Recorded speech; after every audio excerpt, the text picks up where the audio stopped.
Welcome to our lesson on viscosity and flow rate, where we look at the resistance in fluids. Here are our objectives for the lesson, and we're going to go through these three concepts by time we are finished. So firstly, viscosity. In its simplest term, it means how fast does something pour. This paint has a higher viscosity. It pours at a slower rate, or it all comes out all at once. Water, though, pours very consistently. It is a low viscosity fluid. So that takes us to our first shout out. What is viscosity? Stop and think for a moment, or give me a couple examples of fluids that are viscous and non-viscous. If you said it is the thickness or the resistance to pouring in a fluid, you would be correct.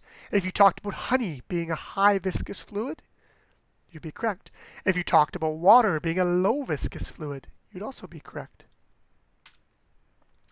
Which leads us to the particle theory of matter. That takes us to the three states, solid, liquid, and gas. Well, technically four, but we're not going to worry about that right now.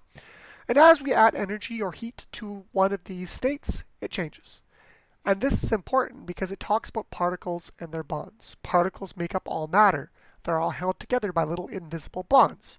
The more heat, the further the bonds stretch apart. So at the regular state, water is a low viscous fluid. The bonds are kind of consistent. It flows really well. Olive oil, though, the bonds are further apart, or closer together, and they hold a little tighter, so it doesn't flow as nicely. And honey, the bonds stick together. But as we add heat, they spread apart. So this is really important because you think about a condiment like honey or ketchup, and you're putting it on something. Do you want it to be runny, or do you want it to be thick? Takes us to our homework.